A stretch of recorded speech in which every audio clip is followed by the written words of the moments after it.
All right, new episode this week. Two big subjects we're going to talk about. We're going to talk about a little bit of prepping for the National. We have avoided that until the week of because I don't need somebody telling me 6 months ahead of time what they're preparing for. It's just stupid. But week of, we'll give you a couple tips that will inevitably be useless for you in Chicago. So enjoy that. And then we haven't talked about the PSA SGC news on this show, so we'll kind of recap what we've talked about on other platforms, what other people have said, and kind of give you a little bit of a highlight there. And then Nathan Burns, one of our favorite guys, one of the best shop owners in the world. He just bought what he said is the biggest collection he's ever bought. There's some savage pieces. He's going to join us and hopefully bring some of those so we can actually have some visuals. So there you go. Cut the Nonsense, episode 496. Here we go.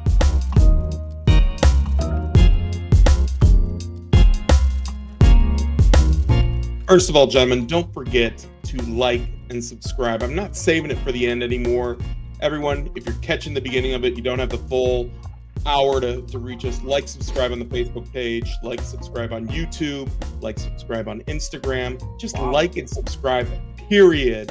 And we've had some people ask if we're going to have an audio podcast. Possibly, but you don't. People have begged for it. They're sick of seeing this contract, although your lighting's better, so maybe they don't want the audio anymore. Well, here's a little secret. Just don't watch and listen. It works. Don't listen or watch. See, Danny's muted again today, though. Danny's lighting was perfect the last couple, and now his face is grayed out. See? It's amazing. I'm working with two rookies. It's unbelievable the crap I deal with. Well, Joe is Casper the Ghost, and Danny's just a muted, amorphous, You're all fuzzy. Get a new camera. That's your internet, pal. I look great. So, I don't know what to tell you. But not easy carrying the load here, but I've volunteered to do it again this week, and I'm excited. We do have to hit the grading news. I think everybody at this point has heard we're super late to the party. Go ahead, Danny. Real quick, episode 8, Cut the Nonsense. Every week, just want to make sure we got that in there. The name of the show, guys. I said Cut the Nonsense in the beginning. Episode 400. Yeah. Don't worry about the numbers, people. I don't listen. No, we are talking about the grading. SGC, Peter Steinberg gone. And they're going to be a boutique grading firm. Greatest president in the history of the hobby, by the way, of any company, period. Any period, company, period, in the hobby, period. First reactions. Would it change grading with SGC for Gio? Terrifies me. Yeah, I'm still going to grade my sets. I have a bunch of sets I'm working on. I have some big vintage PC in there, too. I'm good completing set runs. But I will tell you, like, Topps Chrome came out this week. We didn't push super heavy. Like, hey, let's grade everything. Normally, it'd be like, hey, grade everything immediately, except for the real high end. Grade it fast. You'll get it back quicker. It's much cheaper. Do it. And this time I was like, wait a second. You said you grade sets, like modern sets? Yeah, so I'm working. Yeah, almost all of my modern sets. I like the look of SGC. I don't care about the value. Those are my PC sets. Who's grading modern sets? Me, like my insert sets. I like them all graded. Yep. And without a registry, you just like doing it? Yeah, just like doing it to protect the card. I'm keeping them. So, like the Brady Planetary Pursuit set, those are in SGC. You're grading inserts, even if they're not print run numbered. Like, it depends. So, like my Sign of the Times auto set, I take it as is. I have some in PSA, some in Beckett. I actually don't have any in SGC, and I have a bunch raw. I will leave those as is. That set is the first set I ever worked on. It's gone for like 8-10 years now. But the new stuff, yeah, like the Brady stuff, I want all in an SGC holder. 9.5 or better. Doesn't have to be a 10, but it's got to be at least a 9.5. No, Mike, I was asking you for your vintage cards. Forget your weird modern. I'm good with vintage. I have no issue with vintage in SGC. You wouldn't cross it over? Nope. Joe, do you think prices are going to be affected? Oh, 100%. 100%. Especially when I was listening to Mike and Jesse on the pod, like when they were very, very clear about limiting the amount of intake. That is why this is going to be a boutique brand. Yeah. You're not going to see as many in the market, which for new collectors, new buyers, new everything, they're not going to know what that is. Yep. Totally agree. Yeah. So it is scary. It is scary. And honestly, when I first came into the hobby about 8 years ago, like hardcore, not a kid collecting, like I really didn't know what SGC was. And then someone had to explain to me that it made its bones with vintage cards and then moved from there. So I could see it really moving back towards that path. But I don't know. I mean, PSA, again, referencing the pod, Mike, you guys, they're everywhere. You can go on eBay. You can buy a card, send it there. It's at GameStop. It's at Best Buy. Yeah. It's everywhere. Like, Yeah, here's the other thing I would say too is I agree with you. Like the ultra modern stuff, I don't know why you'd use it at this point. The other thing that's wild because a lot of people too, well, who cares? SGC, whatever. Let me just to put in perspective. SGC was grading as many sports cards the last year per month as CGC and Beckett combined. They were not anywhere near PSA, but they were by far the number two. I think competition is a good thing. I do think it worries me because then PSA says in I don't know 3 months, hey, we're gonna go to $30 now because what else are we gonna do? We're $30. There's no other act in town. I worry about that. I worry about the return times if they're going to start again. You're talking about my guess is, I mean, from 140 to 150,000 cards a month. I could easily see SGC going down to 40 or 50. But from what That I've extra heard, 100 goes to PSA now. PSA's taken a bunch of modern graders from SGC, is my understanding. He said, and Ryan said that on the pod. Yeah, they're Yeah. bringing over, but that's been the case for months. We kind of heard that. So Well, do they try to work with bulk submitters more since SGC took that away? Does PSA? I mean, PSA is not easy to become a bulk submitter for in the first place. So, That's my maybe, point. but if you do that, now you're taking in even more cards. And I'll say this too: the other thing, two things about SGC you cannot dispute: the most open, transparent company, and responded to everything anytime anything happened. I love that. I love Peter for that. I llove that company for that.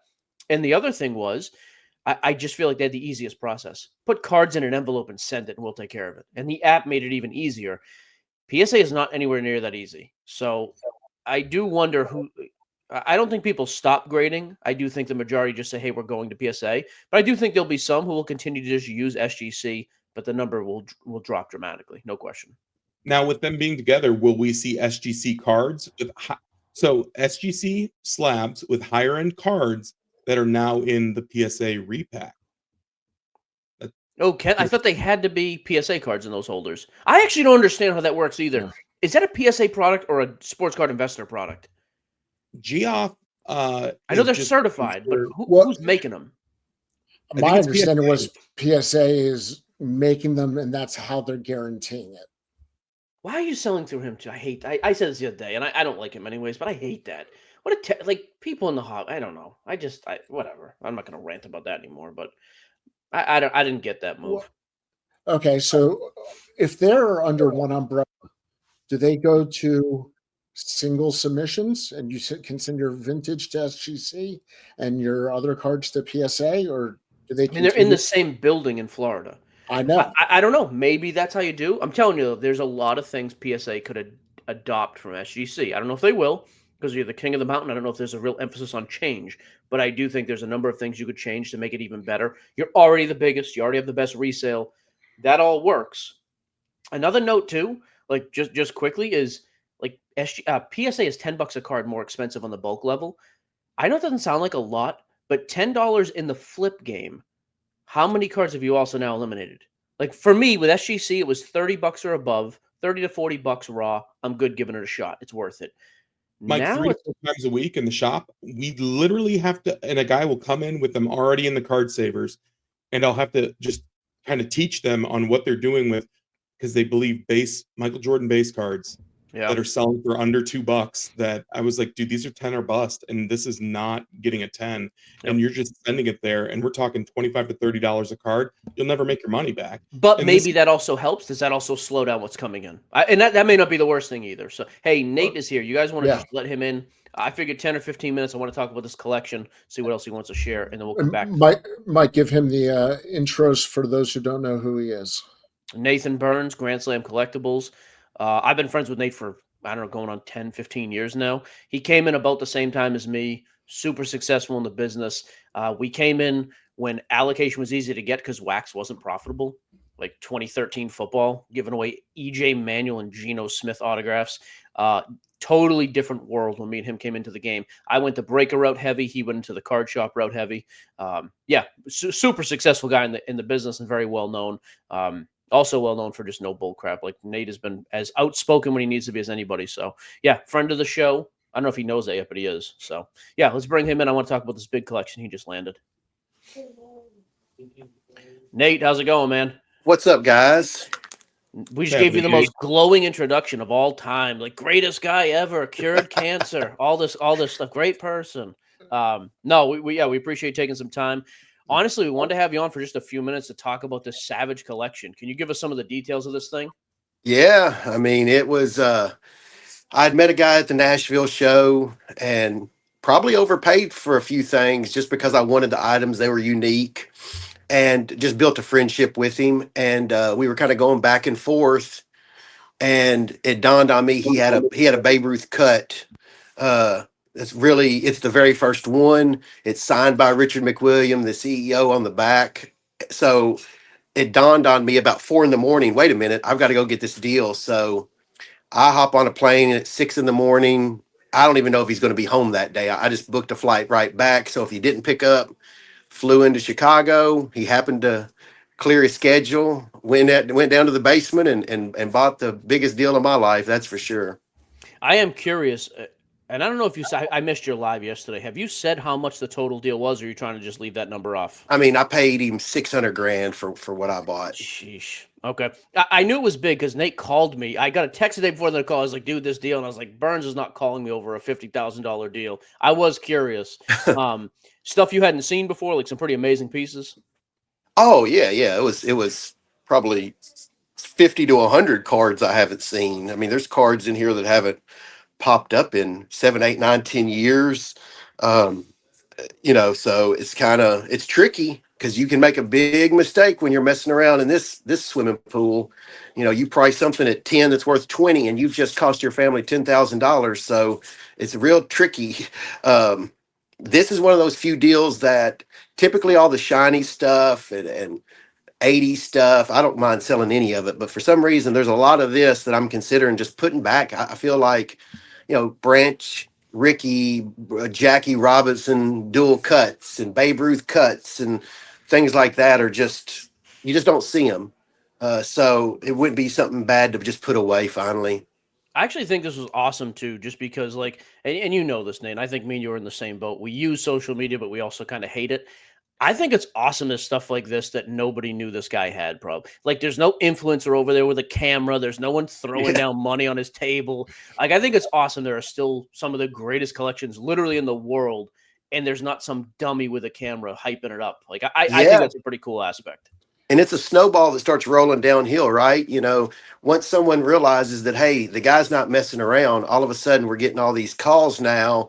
And literally, I'm working the National, and then Sunday, as we pack up, I'm going south of Chicago to look at another like really unique deal like this. And I'm like, man, they're out there. You just got to find them.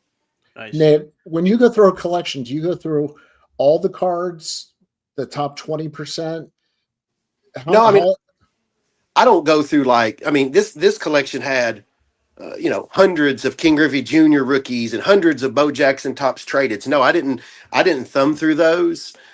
This is one of these deals that's very rare where I'm having to go with my gut on some of this. It's not like I can just pull up, my luggage and a pack of Post-it notes like some of these guys do and start slapping $200, $500. We're talking about stuff that just it's hard to comp, right?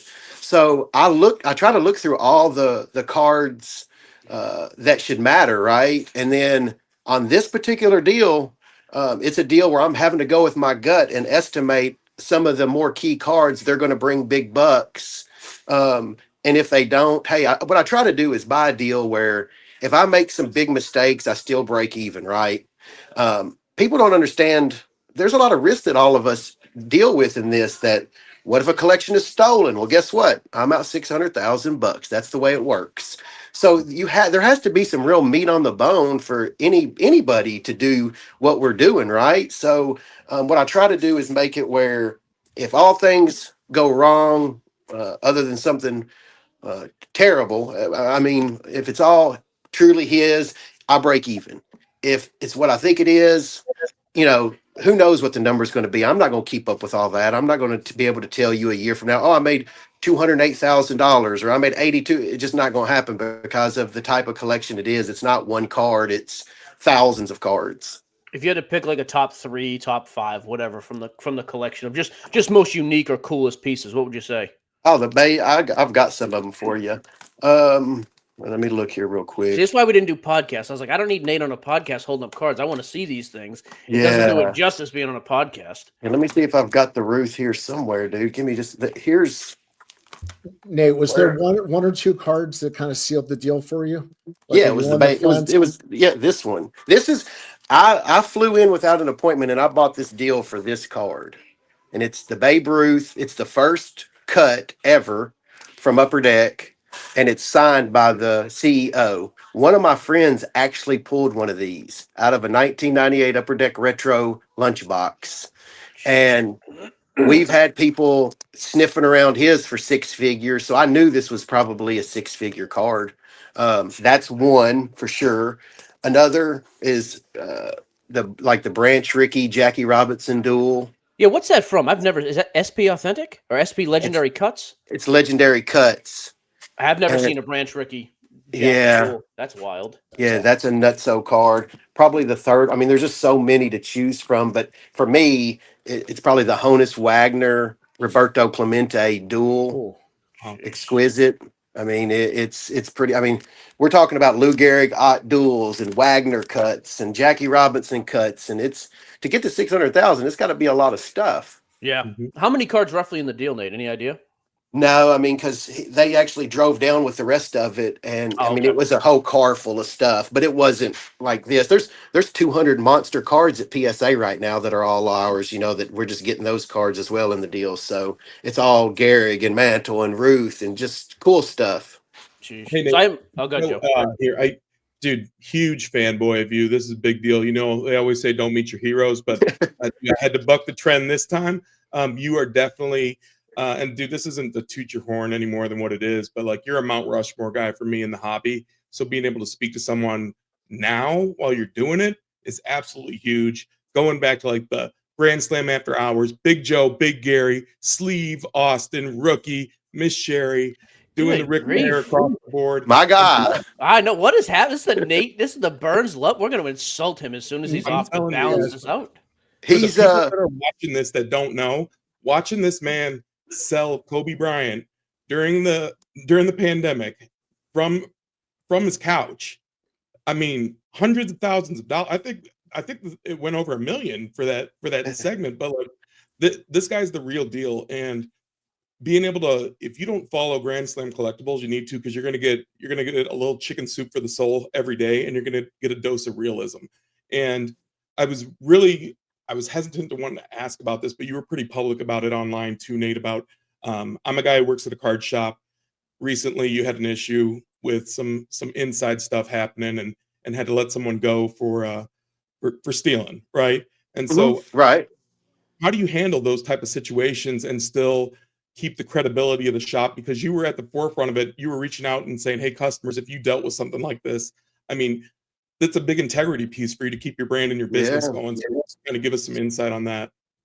Well, I mean, how I handle it is with an iron fist. You know, like they went and picked him and his girlfriend up from their house in handcuffs, and they're being charged, and we're gonna, you know, like that. That's the way you deal with thieves, is with a iron fist, and you don't listen to all their nonsense and, oh, I did it because of this or that or whatever. So that was first. The second thing was, all I was trying to do there is if someone paid cash for something, I just needed to see it on video, because I was trying to get him above the $10,000 threshold where it would even be a higher felony. So I was really close to that. So I was hoping I had something on camera because pretty much, I mean, that's the problem with thieves, is you're going to have to prove this stuff.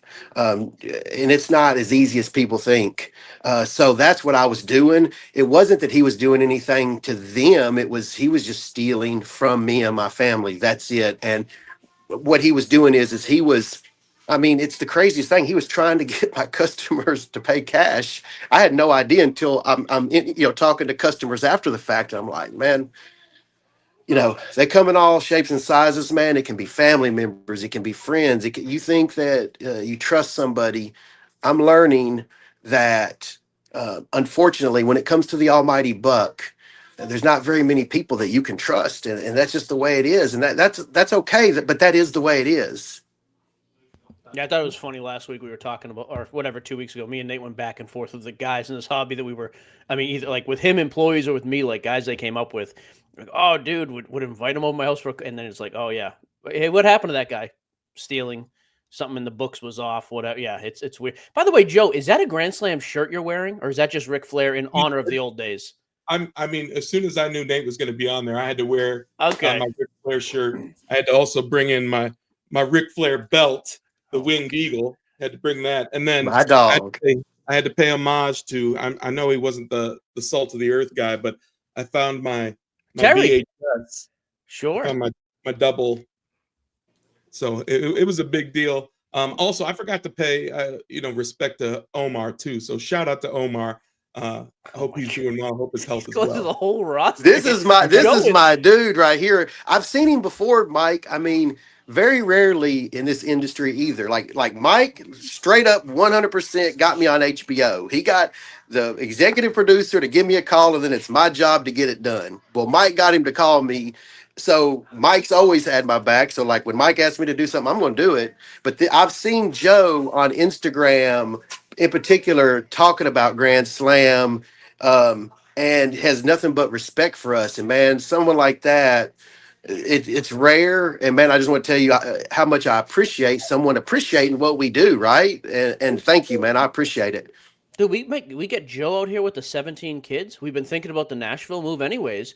There you go. Next employee. Joe's pretty good with a buck. I don't think he'd steal.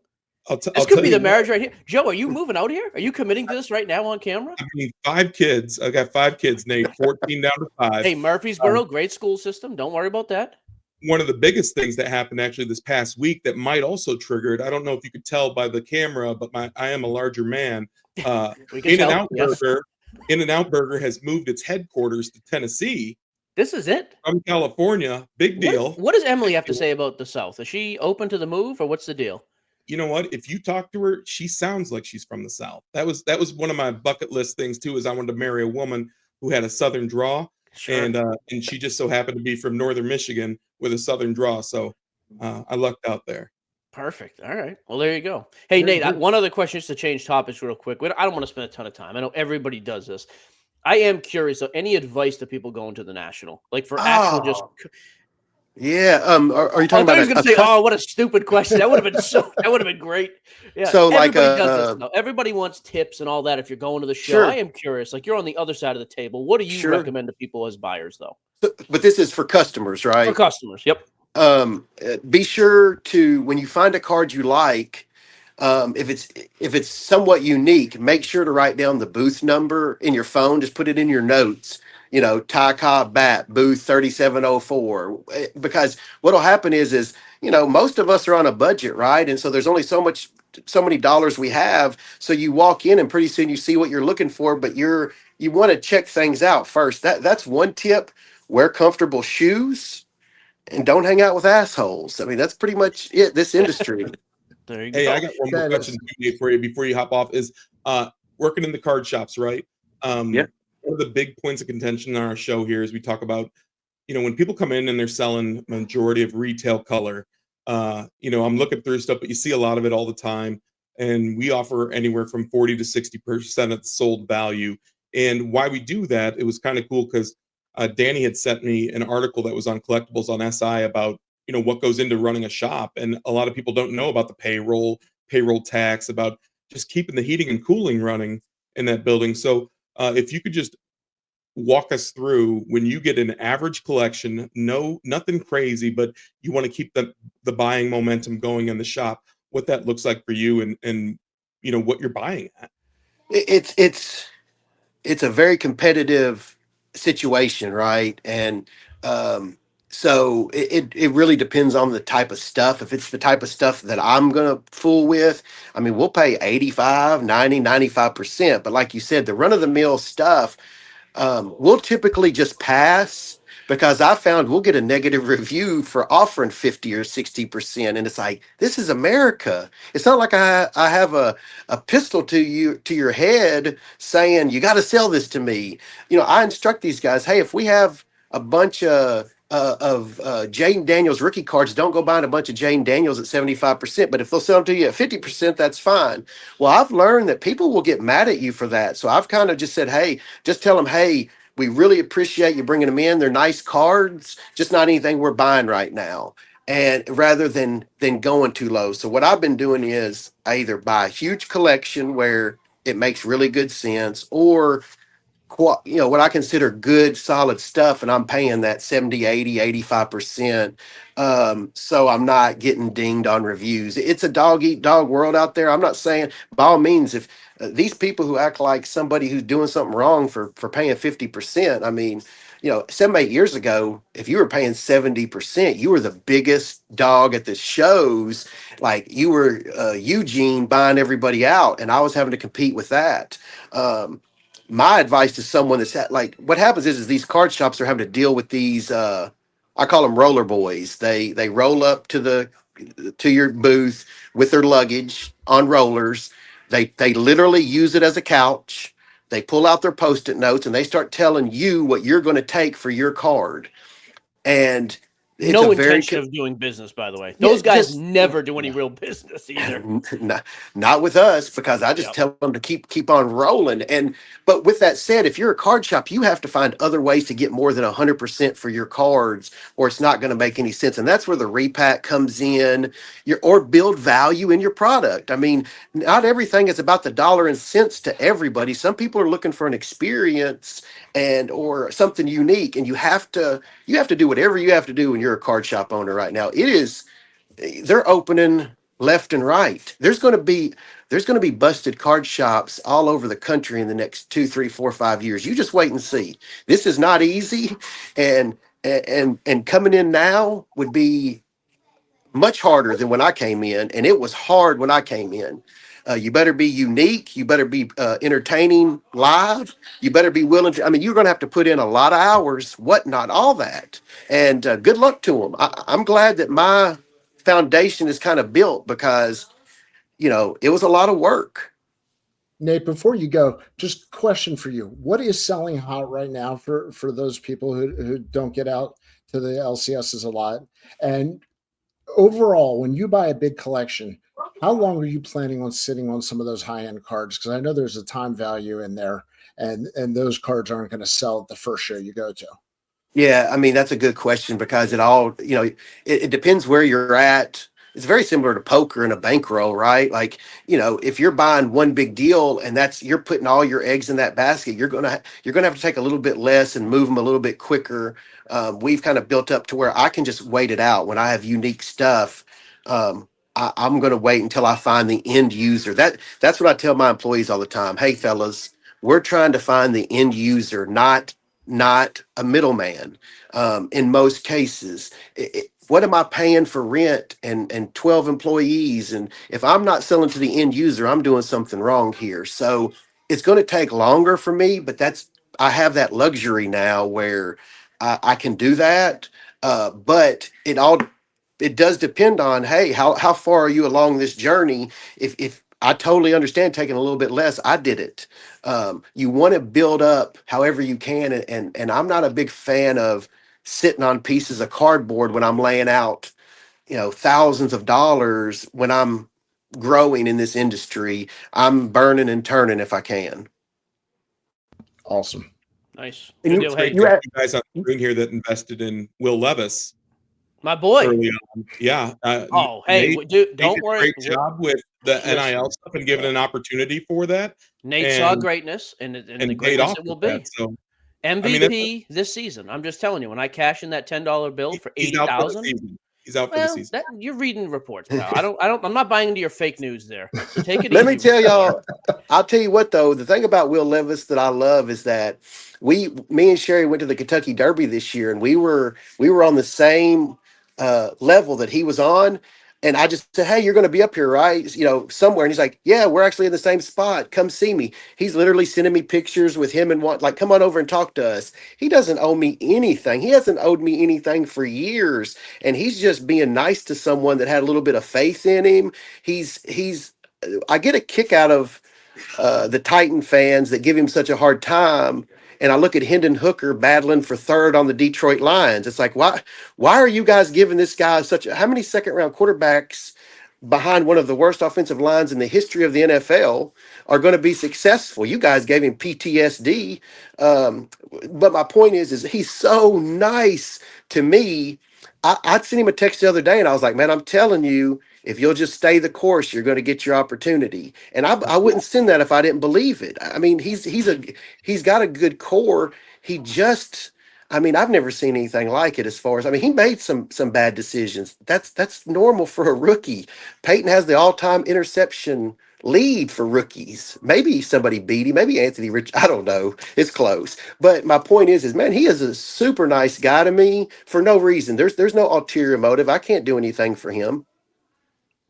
There you go. No, I made the wrong decision with Josh Rosen. I'll tell you that much up front. And I met him in person, and he might have had an off day the day that I met him. Oh, and he was a terrible person and quarterback. It wasn't a great experience from a fan and a supporter standpoint, but again, he might have had a bad day. I'm all in on Will Levis, baby. I have so much money now. Just wait till I'm counting those dollars. You need an orthopedic surgeon. I went heavy. Hey, Nate Burns, Grand Slam Collectibles, friend of the show. Yeah, friend in real life for a long time, which I don't say about many card people. So, Nate, we appreciate the time, man. We'll catch up with you this week at Nationals. We'll see you soon, boys. Hey, Joe, nothing but love, man. Appreciate it. Hey, stay jet flying, baby. All right. Always be dragging. See you, buddy. Joe, I like that. Good Joe, guy. Deep cuts from Joe. That's an authentic reaction. I thought Joe was getting teary-eyed for a little bit. Nat, Haley, I'd like to see some film of that maybe for next show. I think Joe's a little emotional. He's a little emotional. I know. He's all caught off guard and look at the eyes of water. I thought his color had changed on the camera. That's not what happened. That's a genuine. Are you okay? Oh yeah, exciting, man. Love That's meeting awesome. you. Yeah, I'm serious. Yeah, dude, I tell him Joe's making himself cry or what's happening. No, I wish I was, dude. It was like dude. You can ask Danny and Haley before. I was like, listen, I want to be on the screen. I got to ask him some questions. Like, dude, man, I can tell you that there are times, and my son, like, because listening to Nate After Hours, it does have to have like a PG-13/R rating. Yeah.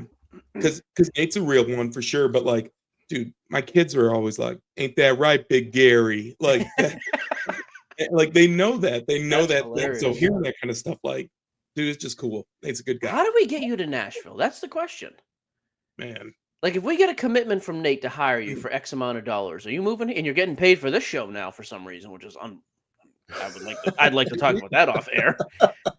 Maybe Grand Slam wants to advertise in the show too. Who knows? Like, I mean, the advertisement would just hire Joe full time here. He offers health insurance. I don't know what it costs for a tribe of 13 like you've got there, but I'll tell you this much. What I know in my experience with health insurance, it's usually once you have 4 people on a plan, everyone else is thrown in. So that's a huge thing. But dude, I still have all the stuff written down. Like, literally, guys, to watch him and you can say Jeff and his PSA repack. Dude, Nate's Gold Nugget repacks, if you ever watch this, and he just tells people it's simple math, man. You can have great cards. And when you talk about a foundational piece of the hobby, this is a guy who is still shouting out people who are, this is their 100th order with us, 500th order with us. Like, they know all that stuff. He's given to St. Jude's live on his stuff. He wasn't using hundreds of thousands. Yeah. Hundreds of thousands. And the other thing I wrote down here that I didn't get a chance to do, like, I remember when he was looking for the triple auto from the Olympics, like, at one point he had, I think, almost 15,000 on a live stream on Facebook. I was one of those 15,000, like watching that kind of stuff. And dude, it's one of those things. He's a genuine person of the hobby. Like him or love him. Dude, or hate him. You think of options. Like, love, or hate. I don't know how you hate the guy other than you're hating him because you ain't him. He gave us a lot to unpack, though. I thought it was some interesting stuff that he said. For the buy he made, I mean, that's crazy. Those cards were ridiculous. Yeah. First year Ruth cut from a pack, and the Branch Ricky. Yeah, I've never seen that card. I've never seen the dual auto. Who was it? Clemente and Honus Wagner. Yeah, that's pretty wild. That's what I mean, though. I like that there's still a world. I like that there's still a world where there's no social media. Like, these guys have never deal in place, though, guys. He hopped on a plane without having, like, hey. I talked to him that morning. He's like, dude, I'm at the airport. I was like, oh, when are you meeting him? He's like, I don't know. I'm just gonna show up at his place. Dude, that's I was wild. like, okay, that's great. I like that. That's what I mean, though. That type of stuff I think is awesome. By the way, last thing, and we'll stop the Nate parade. The NIL deal with Will Levis, first I've ever heard of like that. It was a 6-figure deal. He literally hunted him out before I don't even know if he was named the starter in Kentucky at the time. And he went, and I know he had to make a deal with Fanatics. He didn't have to, but he made a deal with Fanatics when they took everything over for the licensing. Like even that, I just think it's important. You look at people in the industry who are successful in two ways, making a lot of money, and also the majority, like they have a community. I know he's got his haters, just like I have my hate. Like if you have a big presence, you're gonna have people that just hate you no matter what. But if you can make money and have a great community that actually follows you, and I just think those are the type of guys you look at. Like, okay, why? Oh, well, they're different, or they do it better, or they go out on a limb with NIL deals that people don't do. So, yeah, I think it's important to hear from people like that now and again. So, Danny, go ahead.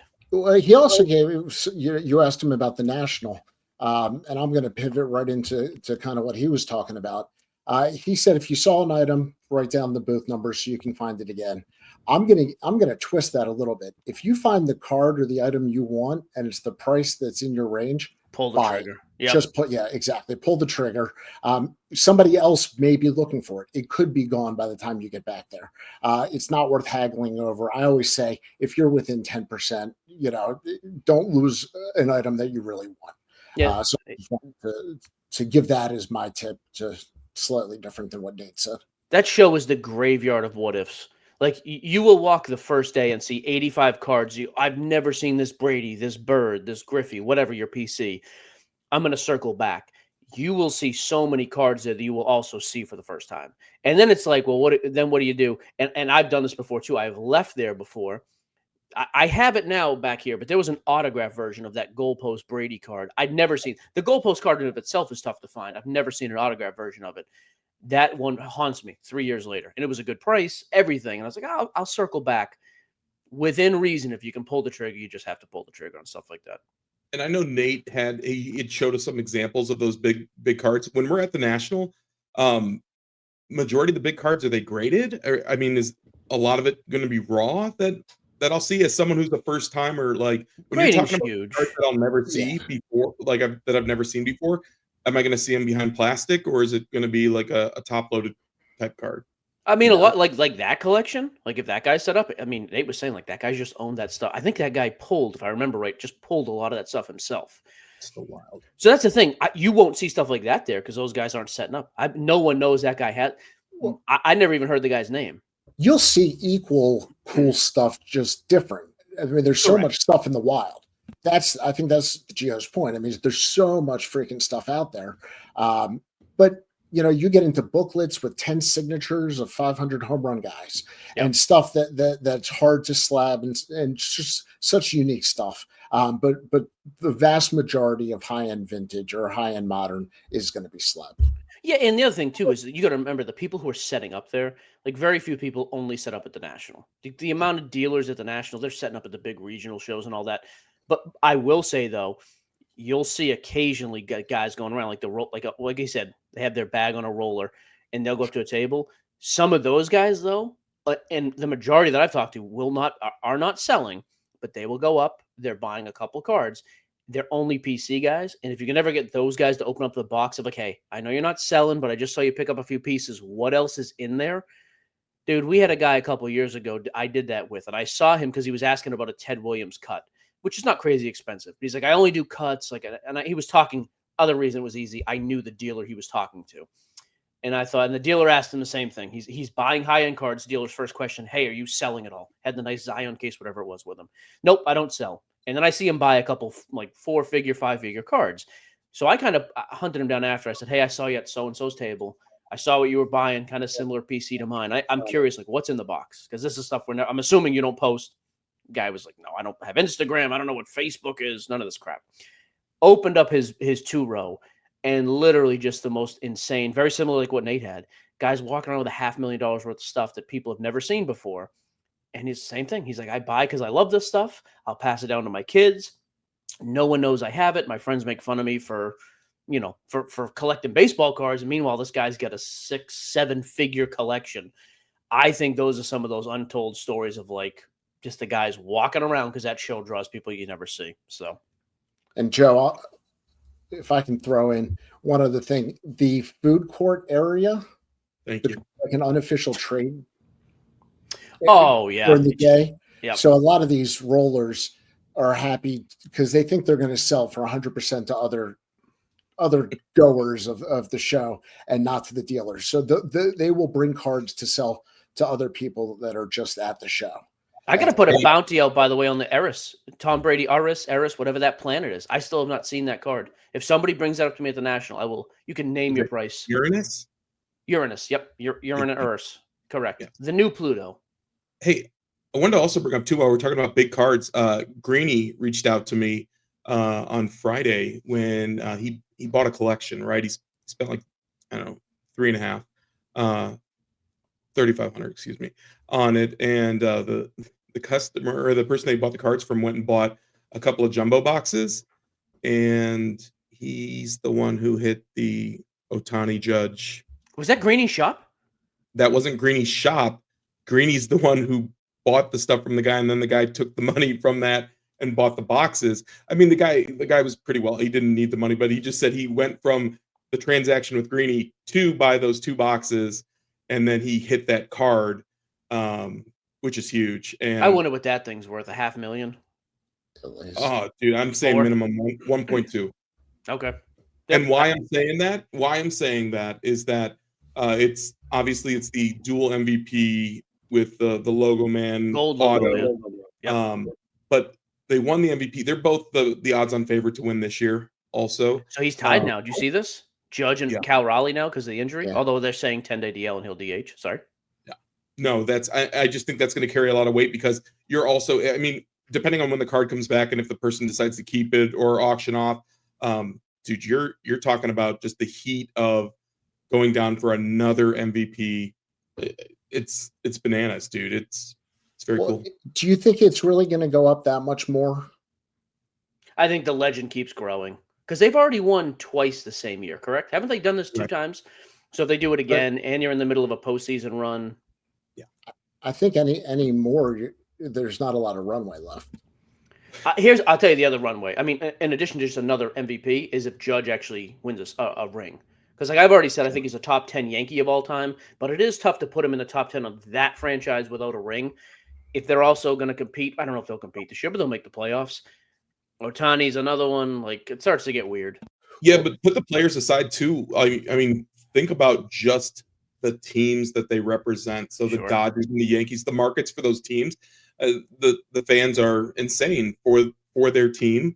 So I mean, just having that on a card, those 2 teams represented, like we're not talking about, if Luis Ariz was still on the Marlins and him sitting there as an MVP, like we're talking about a Dodgers and a Yankee card. So I think the runway is not a typical tropical island runway, Danny, where it just falls off to the ocean. I think we're talking about something in a major city. Plus, maybe a corporation buys it. Like the Skeens got bought by Dick's Sporting Goods for their museum. Supposedly, they're expanding that and buying other cards for other local markets. Their special store. We have one going up here in Phoenix, the House of Sports. It's right next to a Top Golf and an Andretti Racing, indoor racing thing. So they're being pretty strategic where they're putting these House of Sports. You're leaving a lot behind, huh? When you come to Tennessee, that's a lot to leave. Hey, this is what I will tell you. It's $40,000 for a cross-country move for a family of 7. So if we can work a moving package in there, that's just bullcrap. I can get you a truck for like $6,000, and my dad will drive it. I'll give him $300 and a pack of Miller. His dad will charge the other $34,000. Yeah, hey, I've got 14 hands here. 14 hands make for a light load. I don't know. Okay. I don't see Emily carrying a coach. So she's fantastic. She sounds great. I'm excited to meet her. She got her master's degree, Mike. So, boom, a couch is the least of her worries. Okay, that's Strong fine. Woman. Shout out there. We're talking about big cards. I had a question that somebody posed to me, and I thought it was a great question. I want to give it to you guys. Would now be a good time to buy a Mike Trout rookie? It's as good a time as there's been in the last since COVID, right? Like his market is as low as it has been since the spike. But are you buying it as a collector, or are you buying it as an investment? Because is there a difference right now, Joe? Yes, 100%. So if you're an investor, you think it's going down at some point in the future? I think it's I think it's still on its way down. I don't know. He's going to Is he have to. back? Yeah, he's got 19 homers. RBI. Just got his 1,000. But he's I a don't Hall of Famer. Is there not? He's a first ballot guy right now. That's the thing. Right now, he's got does he have 4 MVPs? 3 MVPs? I thought it was 2. No, it's 3 or 4 for sure. If somebody could fact check. So 3 or 4 MVPs. His peak for a 6-7 year season is as great as anybody. And the other thing is, and I've knocked him, if you're talking all-time legacy with Trout, in today's game, it gets a little interesting because it's like, I don't know if he's going to have career numbers like Griffey, 600 home runs. He's not going to have the postseason success, probably. Maybe he goes on a late tier run at the end of his career. However, his peak you could put against anybody's. And he was the face of the hobby. Like for 7-8 years, he was the guy. I just, I do worry long-term. Like we've seen this happen with other all-time greats. Like generationally, we get a couple. Like, and again, let's go way back. Ruth is the exception. Like, that's a different game. But let's also go like to the 50s and 60s. Like, it's Mantle. And then the next guy, there is a massive drop-off in market-wise, and it's Willie Mays, Hank Aaron. Then there's another massive drop-off, and it's Ted Williams, Ernie like Clemente. But we're generationally, we don't want 7 or 8 great players. Even the 90s. Who are like the greats from the 90s that have a strong market? Or who are his contemporaries? Because I look at Ohtani and Judge as after him. Oh, for sure. His main contemporary was Bryce Harper. Like for years, Harper won multiple MVPs at the same time Trout won, or within a few years. If you had to buy one of their rookies right now, who would it be? I think Trout's a lot lower than Harper. He's been a lot less relevant. I'd buy Trout right now, thinking there's more upside. But I do wonder, like, does Mookie crazy because just with the resume that, again, like you said, that Harper has. I mean, the other thing too is, and this sounds terrible, but Mike Trout signed kind of a hometown deal for $300 million, and then didn't get any support really around him. The aging veterans, Rendon, Pujols, terrible contracts around him. Dude, they had Ohtani. Like, this is a huge. Well, Danny, I was going to bring that up. This is the garbage piece out of all of it. If you weren't going to sign him and you didn't have the money to do it, you had an opportunity to get a king's ransom for him, and you didn't do it. Yep. And you had the Dodgers in your backyard there that would have done it. Yep. You had San Diego. You had all these teams that had incredible prospects, and you didn't do it. And what happened because of that is now James Wood is out on the East Coast. You have C.J. Abrams out on the East Coast, Mackenzie Gore over there. You have all these people that were a part of that trade when they brought Soto over. I mean, think about it, dude. I think they could have kept Ohtani in San Diego, and they wouldn't have lost him like they lost Soto to New York, honestly. So you're saying they could have gotten a king's ransom back for Ohtani and built around Trout? 100%. Yeah, I agree. By the way, he's got 3 MVPs, 14, 16, and 19. Well, I mean, one of the things the Angels did, which I've never heard of a team doing, and I thought it was kind of stupid. One of the drafts, they drafted 40 pitchers, no position players. And I don't think any of them turned out. So there's no way that number's right. 40? Well, there used to be 40 rounds. So it was either when they dropped it to 25 rounds or when it was a 40-round draft. I forget which year it was. But they drafted all pitchers. I mean, that's smart, though. That's what you need pitching to win in the MLB. I don't think it's a bad move. But the fact none of them panned out? Yep. And put it in the comments if I missed a pitcher there. But to me, that's just... I'm asking ChatGPT. Don't worry. I pay for the subscription. They haven't had a great pitcher there since Mark Langston and Chuck Finley. Oh, here you go. By the way, in 2021, they used all 20 of their picks on pitchers. Okay. You're right. Only team to ever exclusively draft pitchers, 20 of 20 in 2021. All right. I take it back, Danny. I apologize. As you should. 20 is not 40, to be clear. So that was a blatant lie. Yes. It is half of it, though. I do worry about that with Trout. The other thing I worry is I think people hold that against Trout almost. He was almost the same way. I'm trying to think of who the other side of that is. Because like he was the face of the game for the hobby when it absolutely exploded in 2020. He's coming off an unbelievable season. He might have even been close to unanimous MVP. And then it's like his values go unbelievably high and then injured every single year since. And it's like guys pointed at him like, look at this. These spikes are unbelievable. Almost similar. And again, take it easy. Almost similar to Zion, though.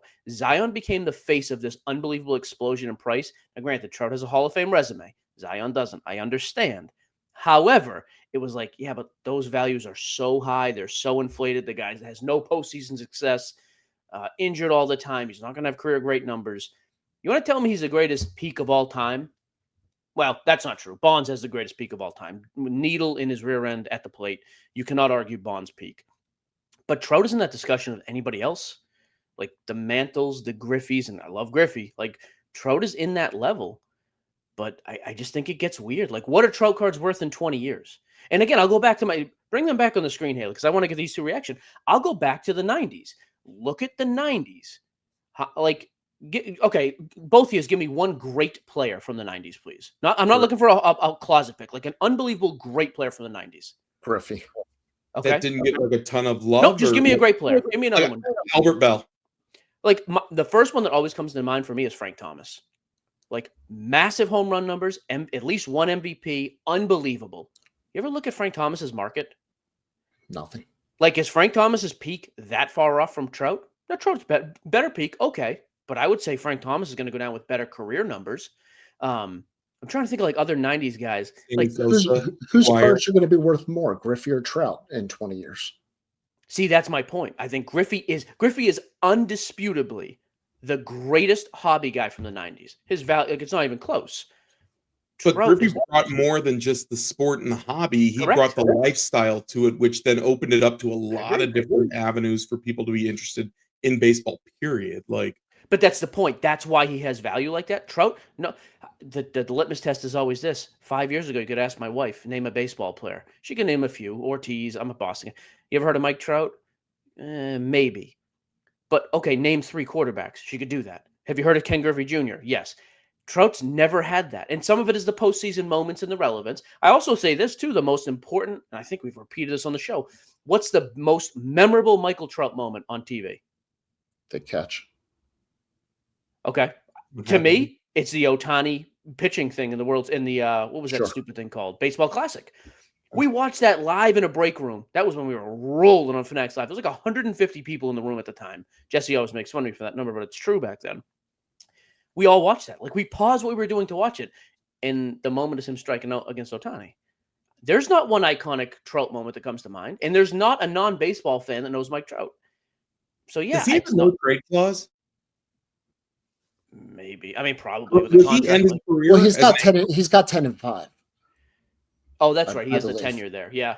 Yeah. So if he likes being Will he end as an Angel, though? At this point, I mean, because the other thing chase the ring. I would hope so. Honestly, I would love to see him do it for his legacy, for the hobby relevance, everything. Yes, go chase a ring. I have no problem. If he goes to the Dodgers, does that redo his runway? Absolutely. The Diamondbacks, yes. I would love to see him for the Diamondbacks. I'd love to see the Sox sign him. Like he could go to a lot of places. The problem is the injury stuff. He's injured every year. It's brutal. And I hate it because I think, by all accounts, he's a great person, great guy, great teammate, all this stuff. And the one thing that will help is baseball is the least championship relevant sport. Like, you cannot name a great quarterback who has not won a championship. And if you do, that's the first thing that comes to mind. Yeah. Like Dan Marino, first thing that comes to mind. Oh, well, he didn't win a ring. Probably the most talented thrower of all time. It doesn't make sense because Terry Bradshaw was awful and has 4 rings. Terry Bradshaw was unbelievable in those runs, though. Look at his playoff runs. Manager. Even still, 4 rings. Trent Dilfer played just as well in the Ravens run as Terry Bradshaw did. You're totally incorrect. They didn't score an offensive touchdown the entire playoff run. That's Orton one of the. I stand by that. Rex Grossman and Kyle Orton when they took the Bears when they lost to the Saints in the Super Bowl, but I mean they lost to the Colts. But okay, both of you totally factually irrelevant right now. That Dilfer run. Look at Bradshaw's run, and Bradshaw also won. Does he have 3 Super Bowl MVPs? I know he has 4 MVPs. Yeah, 2 or 3 MVPs in the game. Dilfer was not MVP of the Super Bowl. Brad Johnson was not MVP of the Super Bowl. Dilfer would have been if it wasn't for Ray Lewis. Okay, and Brady would be 9-1 if it weren't for 2 of the most unbelievable catches. That's what I mean. That's a terrible comparison.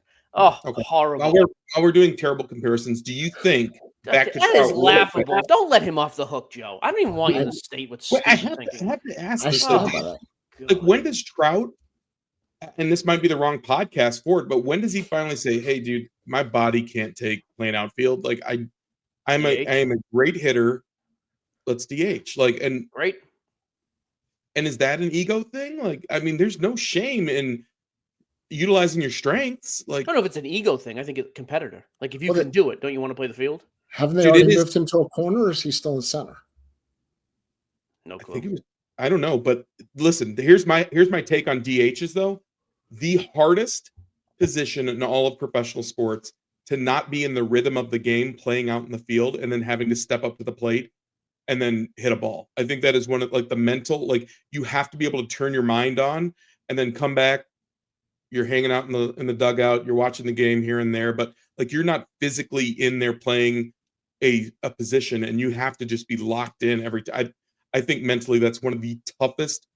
I think it is the toughest position in sports is the DH. Really? I do. And this is a football guy, played offensive line. I get people to say being a cornerback or being a left tackle. I think just from a mental standpoint, not being in the game and then having to come in, I think it's very pressure packed. You literally could also only impact it in one way. Like if you don't hit, like at least Trout can make up for it in the field. I get that to a degree. I don't think it's the most difficult, but I can see the reasoning there. It's much better than Danny's take on Bradshaw. No. NFL kicker, soccer, or hockey goalie. Soccer's a game, so that doesn't count. Okay, a hockey goalie or I think I will say though, I think but he's engaged the whole game. I will say this, I think goaltending though in hockey is the single most important position at the time. But just because a goalie wins it. If a goalie gets hot, he wins. If a starting pitcher gets hot, those are always the two. The thing is, a pitcher, you still got, like I remember the Pedro game, 17 strikeouts, no hitter. He lets up one hit. It's a solo shot to Chili freaking Davis, and they lose the game. So, but again, starting pitching is right there. I just think if you get a hot goalie, it's over. They're going to win the game for you. It's a solid take. So, Joe, when are you moving to Tennessee? Yeah, I want to know what's an hourly commitment Nate has to make? 40 hours a week? All right, here you go. By the way, just to be clear, while you're thinking about your offer you're going to make to Nate, 19 postseason games for Terry Bradshaw, 3,800 yards, 30 touchdowns, 26 interceptions, 83 career passer rating. 26 and 30? Yeah, but look at Unitas' stats. Look at Bart Starr. Look at all the guys from back in the 60s, 70s. What is the hatred about Bradshaw? Is there a rivalry with your boys I don't know about? Well, there is a rivalry, but I didn't like Bradshaw before that. Okay, I also think Derek Jeter's overrated. Oh, okay. Dude. I thought that too, but if you look at his stats and break it down, I will look at he's 6 all-time in hits. Dude, it's crazy. Jeter, hey, by the way, here you go. Here's one for you. Terry Bradshaw in Super Bowl X3. What is that, 13? Yeah. X with 3 eyes. 318 yards, 4 touchdowns, set the Super Bowl record for passer rating and yards per attempt. In the Super Bowl after that, 309 yards, 2 touchdowns, and broke his own record. Yeah, he sounds over. That's Trent Dilfer. 2 out of 19 games. What a terrible take. 2 out of 19 games. You found 2 out of 19 games. They were Super Bowls. What a horrible take. 30 touchdowns, 26 interceptions. Danny, this is a bad take. Oh, man. Put it in Real quick before we go away here for the week, I do want to ask what your feedback, Mike, on Topps Chrome was, because I have my own opinion. And Danny, I don't know if you opened any or saw any open, but I definitely want to hear what your thoughts were. All right, give me this. Give me a 0 through 10 rating on Topps Chrome. Now, which SKUs, by the way, I have to separate this. Did either of you have any experience with Breaker's Delight? Did not. Okay, so just hobby and jumbo. That's the common. 1 through 10, hobby and jumbo. If it's the same grade, if it's different, I'll accept. Hobby, jumbo, and I'm going to give you blaster too. So we did blasters last night for the first time. Okay. So, and again, you guys know by nature I'm a homer. I'm going to tell you, yes, not the greatest rookie class, not comparable to 24 blasters. I'm giving an 8.6 out of 10. Eddie said the same. Eddie loved them, and they're cheap. What are they going for now? 45, 40 bucks. Yeah. Yep. But no guaranteed autos, right? Nope. No, but we had a customer hit a buyback, a Hyper Prism Aaron Judge to 150 buyback out of a blaster. And you get the crazy SPs in there too. We had a Fanatical. We hit one of the others. Yep. Okay, so you're high on. So blasters, your number one. Too. A Jacob Wilson that came out too. I mean, big. You're 8.5 on blasters. Oh yeah. Danny, Do you have any experience with blasters or no? Yeah, I actually, well, my comment was I went looking to buy it, and I went to Target, Walmart, Lids, could not find any chrome anywhere. Didn't want to go to Fanatics Live, sports cards nonsense. Yeah, no, I wanted it right away. I was trying. Have you ever bought on Fanatics Live, by the way? Have you ever made a purchase from us? Not from you. A terrible. What a scum! Wow, wow, what a scumbag. Okay, that's fine. Blasters. I was underwhelmed by the autos, overwhelmed by the color answers. I'll give it an 8. Went to the LCS, liked the product, wish there was more players. More players? No, 8? more young rookies. More young rookies. There's 170 in the checklist. Most pitchers. I need the quality of rookie. Oh, okay, okay. I'm more high quality. The last couple of years have had some ridiculous rookies come through. Anyway, I almost disagree there. I thought the quality was there. There were just too many low end. Like if you look at the top end rookies, I know James Wood is not a rookie in the MLB, but Wood, Cruz, Wilson, Nick Kurtz at least has autos. Although which by the way, that dude, unbelievable.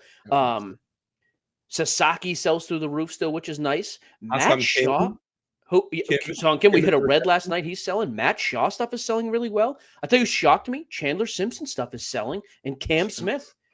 Wait, did you ever see the video of him in college where he tagged up from a fly ball in center field? He scored from second. He tagged from second.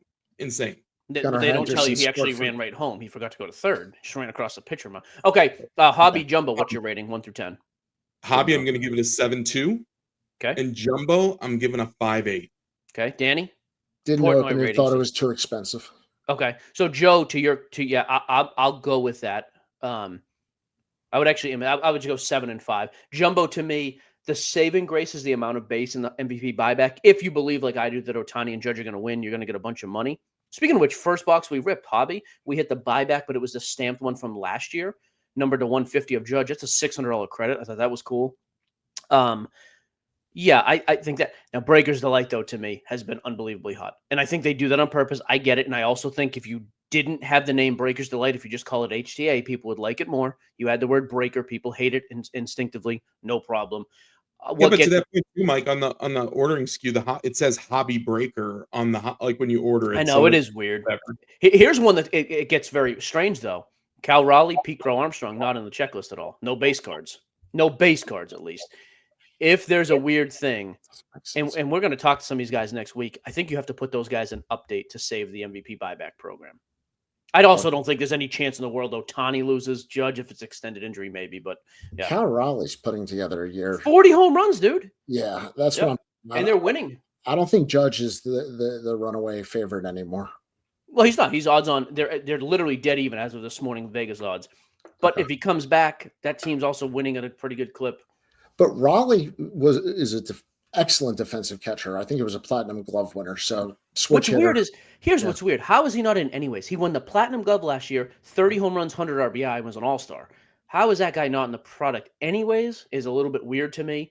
But I have liked the product overall.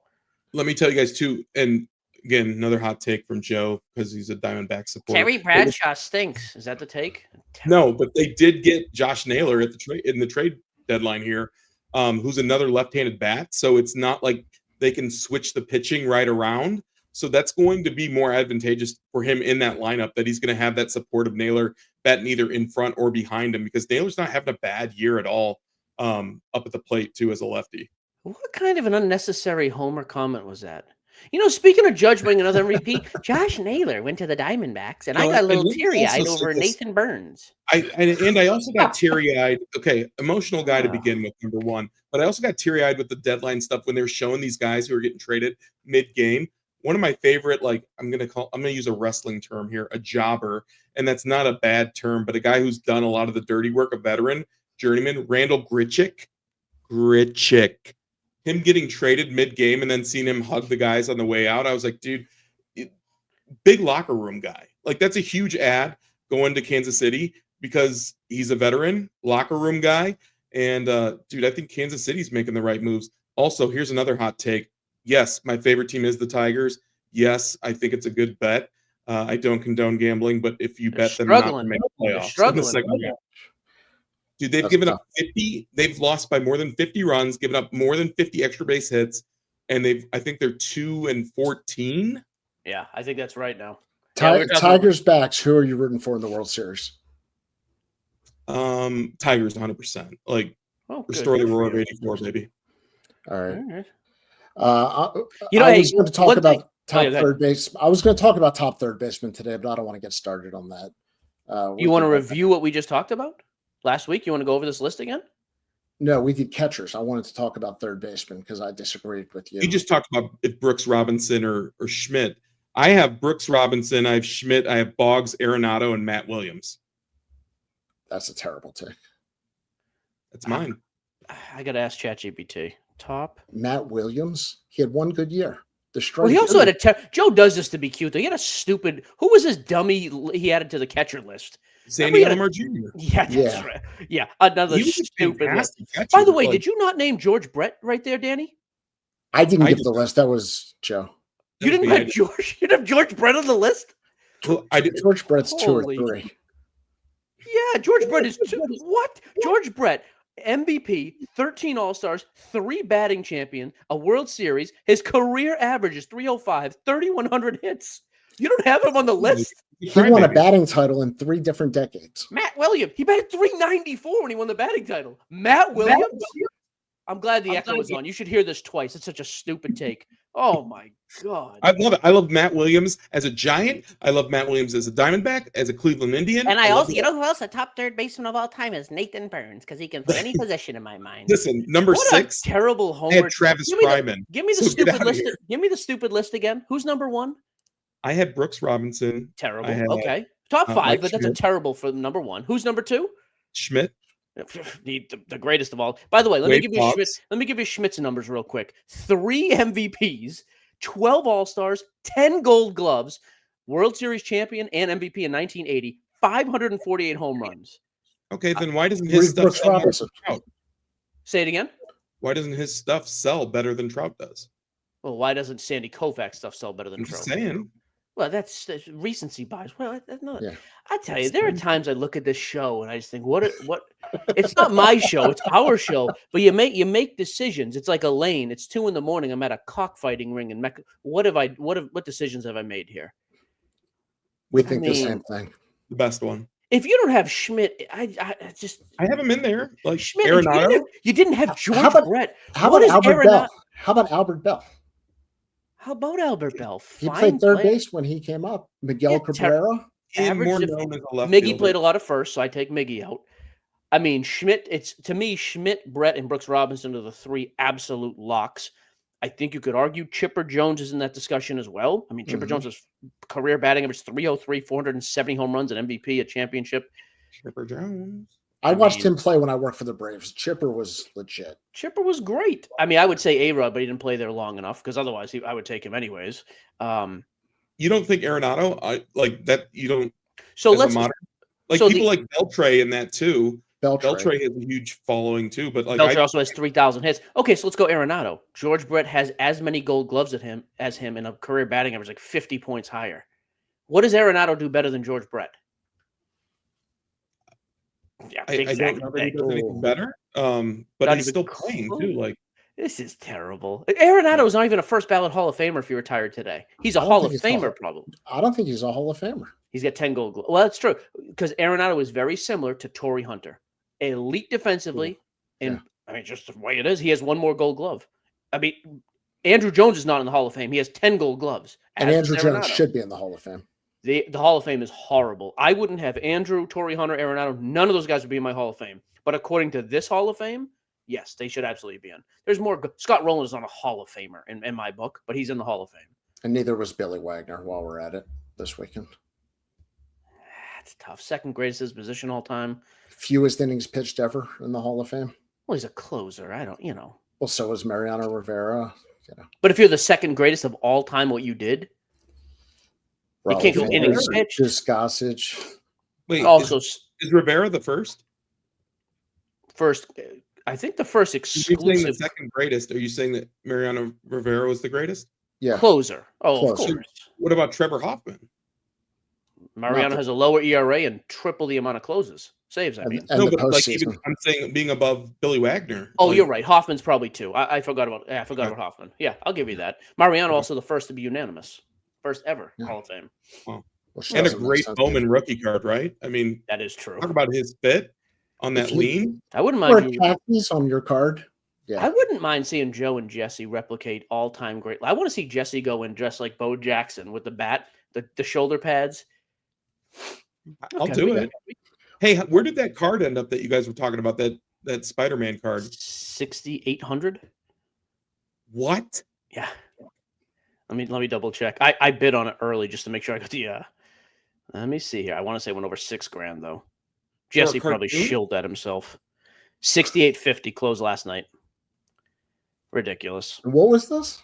For the red refractor Spider-Man out of Topps Chrome Marvel. Jesse pulled it for a guy. They sent it right to DC Sports 87. Not an official sponsor of the show. They should be paying us. They will be. By the way, Joe, I think you get paid next week. I believe. Didn't you sign the contract? Dude, I don't even know what you're talking about yet. Have you signed? No, I don't know what you're talking about. I think there's stuff that has to get passed back and forth. I thought it was a DocuSign I had to sign for something for Joe with Joe's name on it. We didn't send it to him yet? I better check my spam. Who is it from? On that Right, note, Chris. I don't know. on that note, we're going to be at the National. next That's right. week, Come see us in the VIP lounge, sponsored by Ludic. Ludic's been awesome opening the gates for us, which would be great. We're going to do live content. Friday night's the official. We have a few other people we're doing that with. I didn't realize that. I know Blez is there. Here's a great thing. I don't know the Blez guys well, but there's a chance that dude just drops $8,000 trillion in giveaways because he's like that at times. So maybe he'll do that. Who else? The Blitz brothers bought a ton of wax during COVID from Phoenix Sports Cards. Big there shout you out go. there. Oh, yeah. I'll So be hanging out at Greenie's 1338. there you go, 1338 for Greenie. So it's us, Blez, PSA, Women in the Hobby, and Pristine Auction. Those are the 5 sponsors. Friday night, we're gonna do a bunch of giveaways, swag, wax, content pieces, some cute stuff. So yeah, we'll be there. Should be a lot of fun. Boom, roasted. Longest show of our career so far, and I have to go do the podcast now. I love it. You're the best. All right, guys. Thank you. We'll see you. Like, in subscribe, Chicago. click, donate your money. If somebody in your family dies, make sure we're in the will so we can pay Joe for this relocation. It'd be $40,000 to move to Tennessee. Literally Nate? $300 in gas. I mean, what are we doing here? And I'm Nate going to talk to Nate. Burns. Yep. Thank Burns, you for Grand joining. Slam. Thank you for joining. SI.com. SI, first million hit month, way over $1 million now. You gotta tell me how you want me to do that. I don't want to tick people off. I'm giving away $500 to the writers. Yep.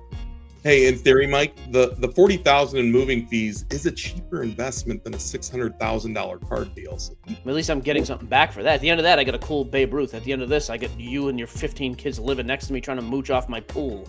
twice Awesome. a month sleepovers, and the pool can double as an outdoor shower too. So I have an outdoor shower, so you don't have to worry about that. We're not goofing around here. I don't even have a rental I can offer you in this deal either. The biggest I have is a 4-bedroom. You 4 bedrooms like half your family. Everybody doubles up. Yeah. yeah, All right. No smoking, All no right. pets. We'll find something. There you go. Cut the nonsense. Episode Yep. 3,900. See Goodbye. ya.